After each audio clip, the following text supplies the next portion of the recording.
Yeah, you can tell right away there's something wrong with me. My parents knew it right away when I was born. At least so they tell me.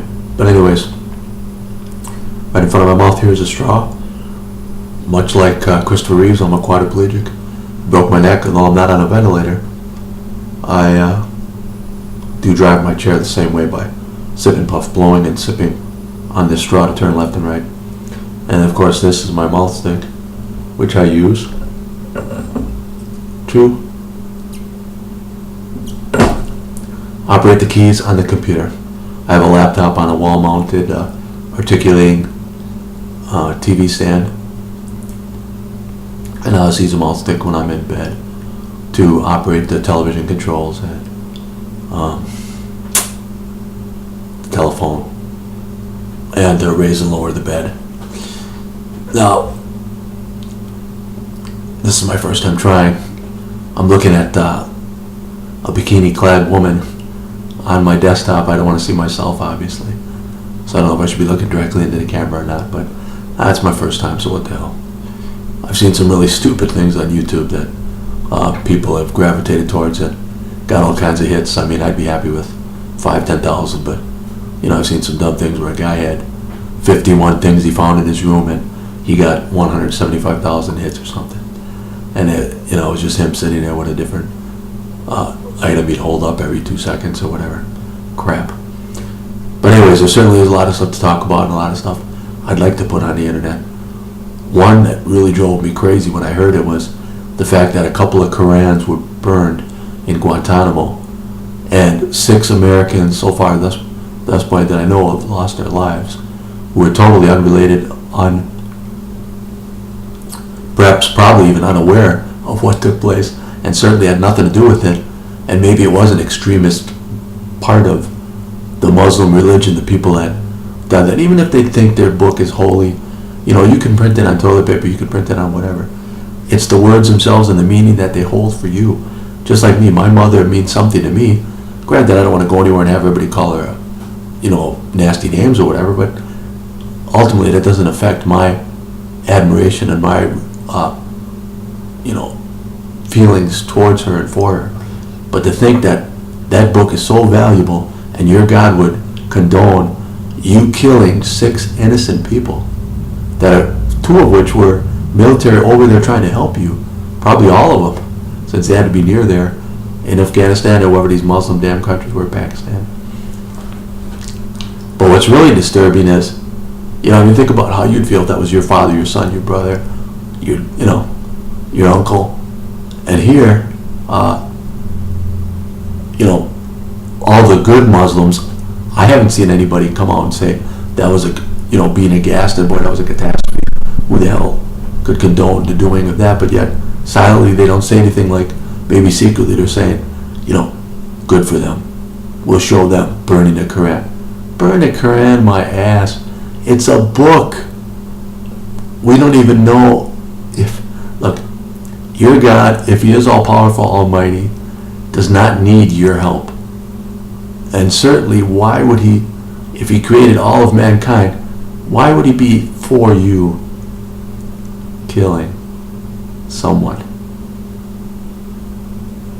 It just blows my mind. Alright, the other thing that blows my mind is $4 a gallon gas prices, which now supposedly Saudi Arabia has agreed to increase production, which I don't blame them. OPEC, if you've got a limited supply of something, you don't increase it so that the value goes down so people buy it for less cost to you, but you're going through your supply faster. I mean, when it's out, it's out. You're not going to it's nothing they can remanufacture. So obviously it behooves them to get as much as they possibly can for it. But for us as Americans driving, paying $4 a gallon of gas, even though in other countries I know they pay much more. And perhaps that's a good thing because it gets people to use public transportation, carpool, maybe take a bike or, walk to the drugstore, as fat as America is. When it's 5 blocks away, don't jump in your car, especially on a nice day. But still, $4 a gallon. For me, I like to go somewhere in the winter. I can't stay stuck in my house. I'm a quadriplegic. I can't move a muscle other than my shoulders or my face. But I certainly don't want to be stuck in a house sitting all day watching TV. My thing about TV is America would be better off if we threw out our TVs. I mean, you can certainly learn a lot. It's nice to be entertained. But, for the people that are following these episodes day in and day out or weekly, and wondering, oh, what did she do today? Or, Entertainment Tonight. I remember when I broke my neck, God rest his soul, Michael Jackson at the time, got into a car accident, and his car was dented. The door was just lightly dented. And that made national news, and it was a big deal. And I broke my neck, and I thought, what the hell? No one's... I made my local news. But then, even crazier than that, I thought was, granted it was probably a stupid thing to do, but, we had asked for a couple of donations, seeing if someone could help out, because I actually lost my income and everything else. And I had a freshly bought house 3 years into my mortgage when I broke my neck. And some family, their black Labrador needed cancer surgery, so they had a little rummage sale thing. And I remember thinking, oh, what a joke. For myself, I think I came up with $2,500, mostly through friends. One, particular,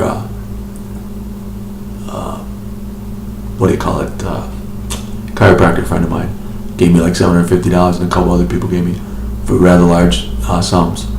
And one lady, I tried to thank everybody obviously and stuff, but they dropped by one night, drove and stuffed some money in a mailbox on the house that wasn't discovered what it was until after she took off, and obviously then we had no way to thank her or whatever. But and people left bags of groceries, I think 2 or something like that.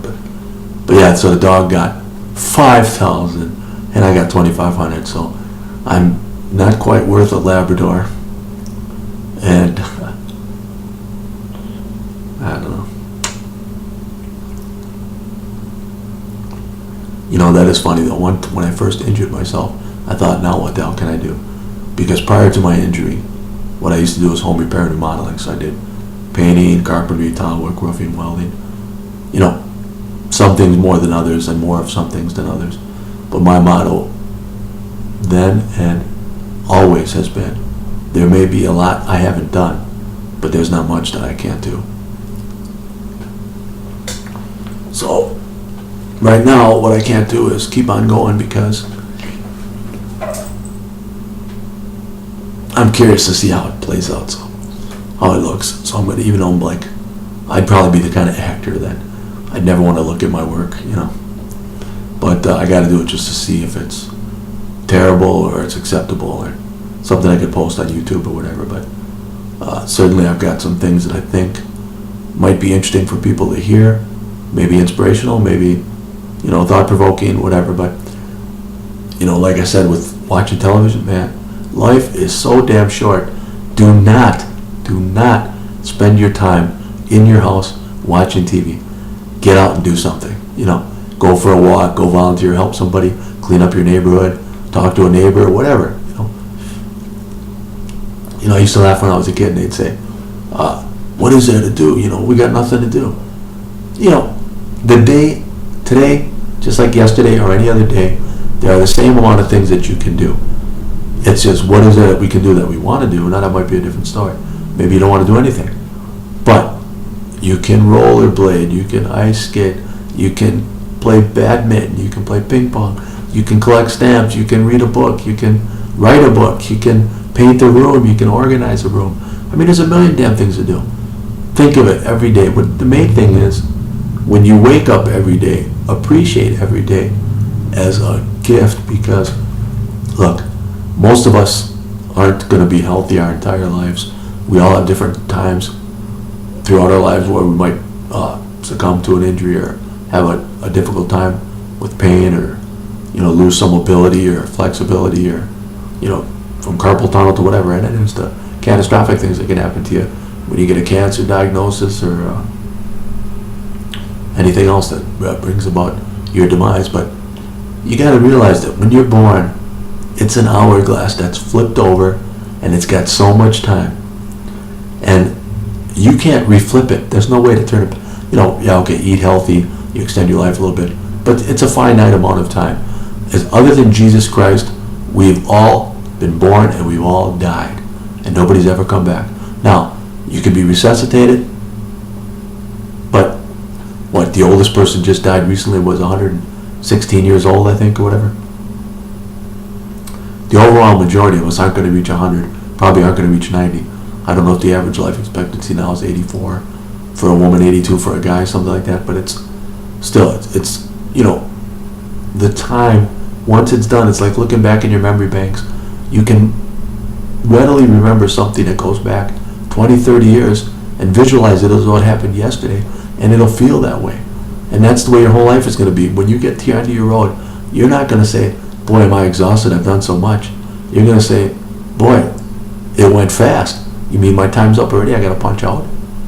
So live each day with understanding that this is phenomenal. It's an incredible, wonderful gift.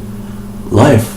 And you've got to be nice to one another, because you don't know when someone's going to come and take your hourglass that you thought you had so much time, but you get hit by a car. Boom, smashed your hourglass. Or like I said, cancer, lung cancer or something. Boom, there goes your hourglass. Your time is coming. It's being sped up and it's going to expire before the sand runs out, where it otherwise would have had you taken better care of yourself and been a little luckier. That's all for now, folks. A-dee-ba-dee-ba-dee-ba-dee. That's all. Bye.